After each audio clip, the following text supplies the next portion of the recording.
नमस्कार दोस्तों, मैं हूं परेश पुराणिक और आप देख रहे हैं परेश वाणी। दोस्तों, आज फिर मैं हमारे शास्त्रों से एक सच्ची घटना आपके लिए लेके आया हूं। इसमें हम बात करेंगे कैसे जो है ऋषि नारद जो है उनको बंदर का रूप लेने पड़ा, क्यों भगवान विष्णु को श्राप मिला और कैसे रावण और कुंभकर्ण का जन्म हुआ। तो दोस्तों शुरू करते हैं, बिना इधर उधर की बात किए हुए सीधे टॉपिक पे आते हैं। दोस्तों एक्चुअली बात उस समय की जब ऋषि नारद जी के तप और ज्ञान की चर्चा तीनों लोकों में थी।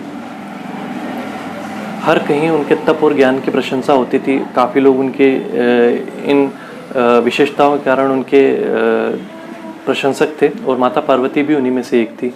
एक दिन कैलाश पर वो भगवान शिव से चर्चा करते हुए कहती है कि ऋषि नारद जो हैं काफ़ी तपस्वी और ज्ञानी व्यक्ति हैं और मैं उनसे काफ़ी प्रभावित हूँ। तो भगवान शंकर उनको एक जवाब देते हैं कि देवी, ये बात सही है कि नारद जी बहुत तपस्वी और बहुत ज्ञानी व्यक्ति हैं, लेकिन अहंकार जो है किसी भी चीज़ का वो अच्छा नहीं होता और इसी अहंकार के कारण देवर्षि नारद को एक बार बंदर का रूप लेना पड़ा। तो माता पार्वती कहती है कि प्रभु ये क्या किस्सा है, मुझे थोड़ा विस्तार में बताइए।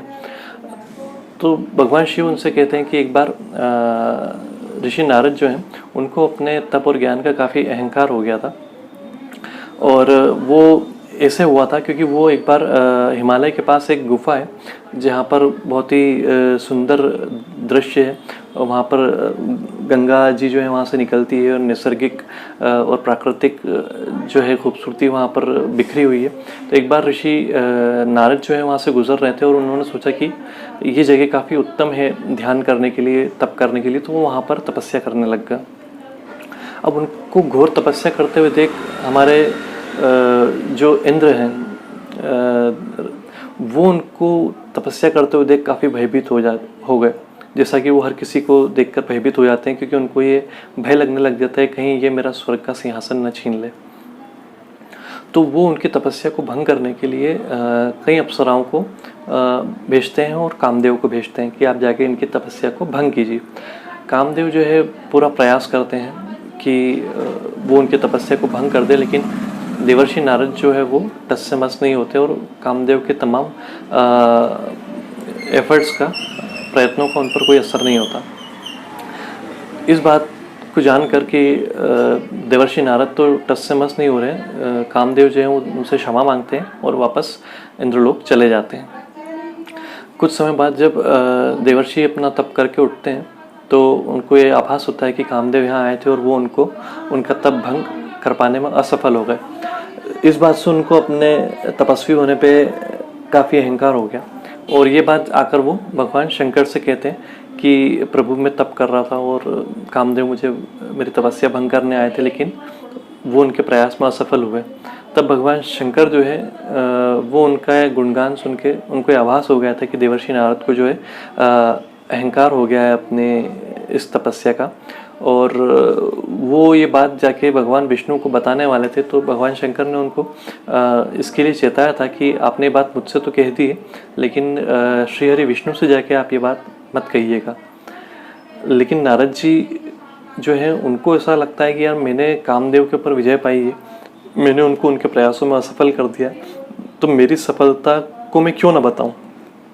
तो वो शंकर जी से विदा लेते हैं कहकर कि हाँ मैं नहीं बताऊंगा, लेकिन उनको ऐसा लगता है कि उन्होंने जब ये कोई इतनी बड़ी सफलता हासिल की है तो इसको बताने में हर्ज क्या है। तो वो जाकर सीधे वैकुंठ जाते हैं और वहाँ पर भगवान विष्णु से सब बात कहते हैं।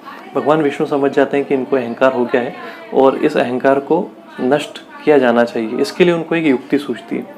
जब देवर्षि नारद ये बात उनको बताकर लौट रहे थे तब भगवान विष्णु ने अपनी माया से एक नगर जो है उनके रास्ते में प्रकट किया और उस नगर का एक राजा था जो काफ़ी वैभवशाली था।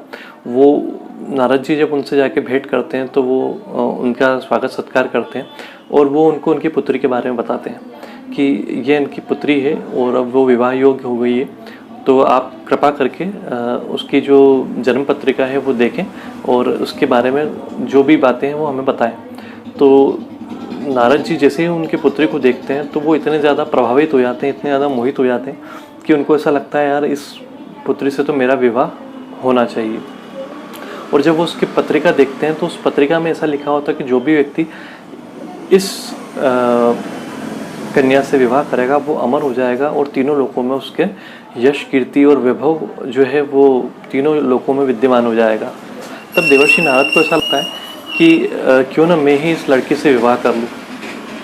तो उस समय वो उस राजा को जो उस पत्रिका की एक्चुअल बातें हैं वो तो नहीं बताते हैं और इधर उधर की बातें बता देते हैं, और तब उनसे विवाह करने के उद्देश्य से वो भगवान विष्णु का ध्यान करते हैं और भगवान विष्णु उनके सामने प्रकट होते हैं।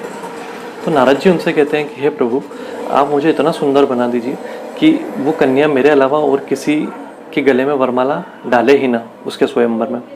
भगवान विष्णु उनको कह देते हैं कि तुम्हारा कल्याण हो, जो तुम्हारे लिए उचित होगा मैं वैसे ही करूँगा। ये कहकर वो उनकी बात का सम्मान कर देते हैं। अब उस दिन स्वयंवर में जब देवर्षि नारद पहुँचते हैं तो उनके साथ शिव के 2 गण भी रहते हैं जो उनकी काफ़ी प्रशंसा करते रहते हैं कि आज तो विजय आपकी होगी और स्वयंवर में वो कन्या जो है वरमाला आप ही के गले में डालेगी। परंतु पूरे स्वयंवर में वो कन्या उनकी तरफ ध्यान ही नहीं देती। वहीं पर भगवान विष्णु जो है वो भी मानव रूप लेके एक राजा के रूप में वहाँ पर उपस्थित होते हैं और वो कन्या जो है वो भगवान विष्णु के गले में वरमाला डाल देती है। इस बात को देखकर देवर्षि नारद काफ़ी क्रोधित हो जाते हैं और वो जो 2 गण हैं वो उनका उपहास करते हैं, उनका मजाक उड़ाते हुए कहते हैं कि अपनी शक्ल देखी तुमने, तुम जैसे वानर से कौन विवाह करेगा। यह बात सुन के, इस तिरस्कार देख के देवर्षि नारद जो है वो काफ़ी गुस्से में आ जाते हैं और वो जैसे ही एक जल के पात्र में अपना मुंह देखते हैं तो उनको एक वानर का रूप दिखता है और उस बात से वो इतने ज़्यादा क्रोधित हो जाते हैं, अपनी जो वहाँ पे उपहास उड़ा था, उनका जो मजाक उड़ा था, उस बात से काफ़ी क्रोधित हो जाते हैं और वो सीधे भगवान विष्णु से मिलने जाते हैं क्षीर सागर में। वहाँ पे उनको भगवान विष्णु, देवी लक्ष्मी सहित और उस कन्या के सहित मिल जाते हैं।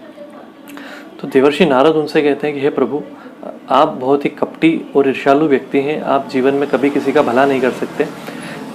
सागर मंथन के समय भी विष तो आपने जो है भगवान शिव को पिला दिया और आपने स्वयं देवी लक्ष्मी को रख लिया, और कौस्तुभी जो है वो भी आपने आपके पास रख ली। आप जीवन में हर किसी से छल और धोखा करते हैं। जाइए, मैं आपको श्राप देता हूँ कि आज जैसा आपने मेरा मजाक उड़ाया है, मुझे एक वानर का रूप दिया है और मेरे को एक स्त्री से दूर किया है, तो आपको भी एक मनुष्य का जन्म लेना पड़ेगा और आपको भी जो है एक स्त्री का वियोग सहना पड़ेगा। और वो जो 2 शिव के गण थे उनको भी वो क्रोध में आगे श्राप दे देते हैं कि तुमको भी वानर नहीं, तुमको भी मनुष्य रूप लेके इस पृथ्वी पे जाना पड़ेगा। ये बात कह के वो श्राप दे देते हैं और जब कुछ समय बाद भगवान विष्णु की माया का असर जब खत्म हो जाता है तब देवर्षि नारद को अपनी भूल का एहसास होता है और वो भगवान विष्णु से माफ़ी भी मांगते हैं, परंतु दिया हुआ श्राप वापस तो नहीं ले सकते। और वो शिव के 2 जो गण थे उनसे भी माफ़ी मांगते हैं। वो उनसे भी ये कहते हैं कि मैं अपना श्राप तो वापस नहीं ले सकता, लेकिन मैं तुमको इतना आशीर्वाद और वरदान जरूर देता हूँ कि तुम कोई साधारण मनुष्य के रूप में नहीं जन्म लोगे। तुम्हारी कीर्ति, तुम्हारा यश, तुम्हारा पराक्रम जो है वो तीनों लोकों में गूंजेगा और भगवान विष्णु जब इंसान का रूप लेके आएंगे तो उन्हीं के हाथों जो है तुम दोनों का मोक्ष होगा और तुम्हारी मुक्ति जो है इन्हीं के हाथों वध से होगी। तो दोस्तों, ये एक घटना थी जो शास्त्रों से लेकर आया मैं, जहाँ पे पूरा वर्णन किया गया था कि कैसे देवर्षि नारद को अहंकार हो गया था, कैसे भगवान विष्णु ने उनका अहंकार दूर किया, कैसे नारद जी ने उनको श्राप दिया और कैसे रावण और कुंभकर्ण जो है श्रापवश उनको भी यहाँ पे जन्म लेके आना पड़ा, जो वास्तव में शिव के ही 2 गण थे। तो दोस्तों, उम्मीद करता हूँ आपको आज का वीडियो अच्छा लगा होगा। यदि अच्छा लगा है तो लाइक कीजिए, शेयर कीजिए, सब्सक्राइब कीजिए और आगे भी मैं हमारे शास्त्रों से ऐसे ही सच्ची घटनाएं आप लोगों के सामने लेकर आता रहूँगा। Thank you.